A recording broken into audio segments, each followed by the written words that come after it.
Mars 1945. La première armée française, sous les ordres du général Delattre, borde le Rhin de Spire à la frontière suisse. Elle vit dans l'attente fiévreuse de franchir le Rhin. Franchir le Rhin, c'est là toute sa pensée, toute sa volonté depuis son débarquement sur les côtes de Provence. Elle veut délivrer nos prisonniers et nos déportés, laver la souillure de 1940 et porter le coup de grâce à la Wehrmacht au cœur même du Reich allemand. En hâte, les forces du 2e corps d'armée sont concentrées en Palatinat qu'elles viennent de conquérir de haute lutte. Sur notre gauche, les Alliés viennent de traverser le fleuve. À notre tour, il faut le passer sans perdre une heure. Nous manquons de tout, de moyens de franchissement, de munitions et surtout de temps. N'importe, une fois de plus, la première armée française réalisera l'impossible.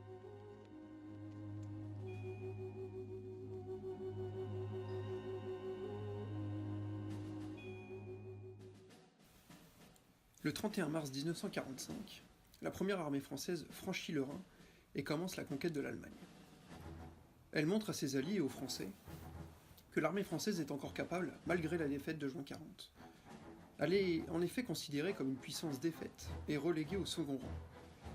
Le GPRF, le gouvernement provisoire de la République française, issu de la France libre, se donnait pour tâche principale de faire siéger la France à la table des vainqueurs de la Deuxième Guerre mondiale, en effaçant à la fois l'humiliation de juin 40 et la collaboration.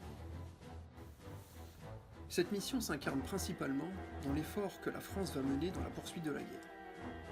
C'est sur la première armée, commandée par le général Delattre, que reposent tous les espoirs de redonner à la France le statut de puissance.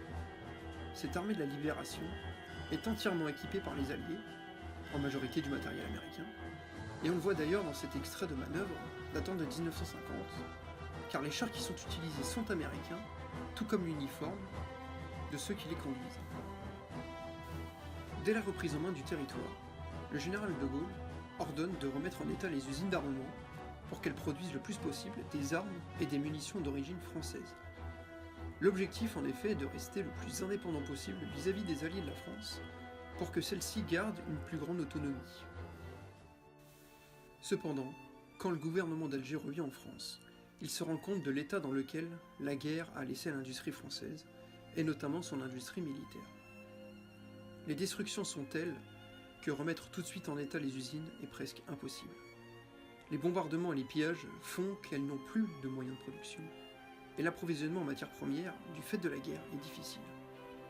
Seules seront produites des armes légères, comme les fusils MAS-36. L'armée française va devoir donc compter sur le seul soutien allié pour continuer la guerre contre les Allemands. Quand vient la capitulation allemande, la France, qui fait partie des signataires, se retrouve dans une situation précaire. Son armée est faible, son matériel vieillissant et obsolète. Elle n'a aucun armement nouveau à produire, car l'occupation a rendu presque impossible toute étude.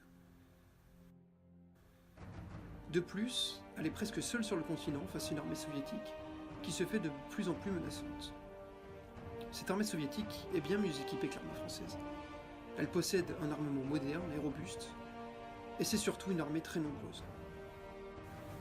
En effet, les effectifs de l'armée soviétique, qui sont de plusieurs millions d'hommes, sont à comparer aux 800 000 hommes de l'armée française.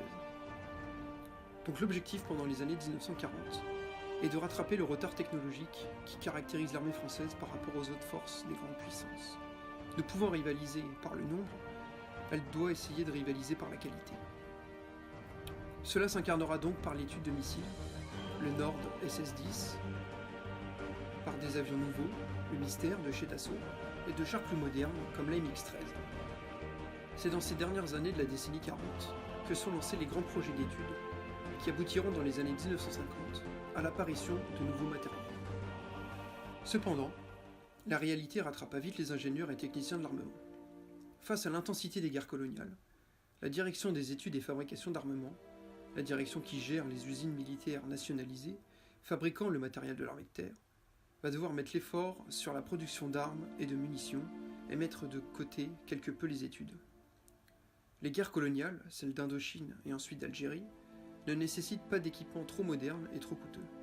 Ce dont l'armée a besoin, c'est de l'armement léger, facilement transportable et surtout en grande quantité.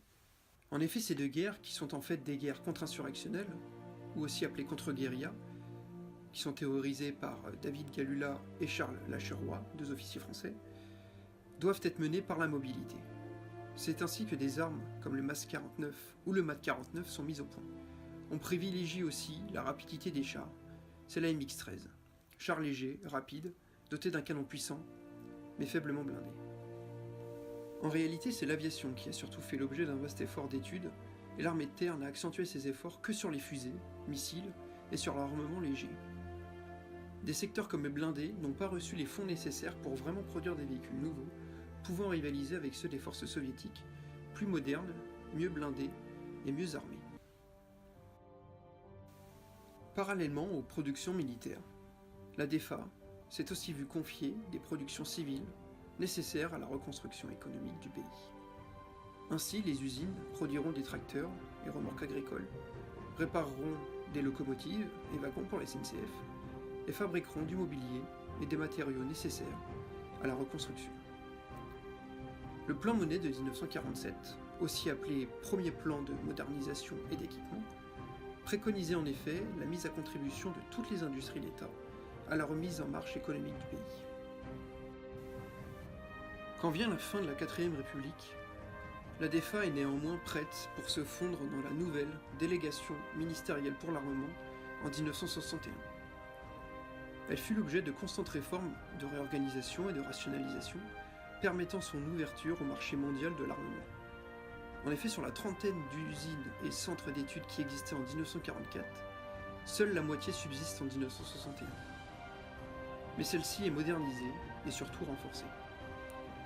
L'histoire de la DEFA est donc liée à celle de la 4ème République et au contexte de l'après-guerre rythmé par les guerres de décolonisation.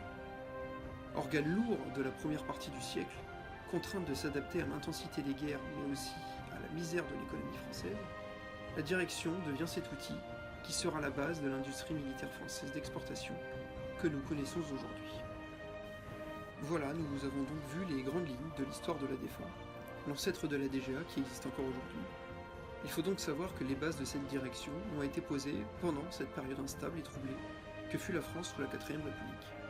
Ce n'est que plus tard, sous la 5ème République, que sera créée la DGA.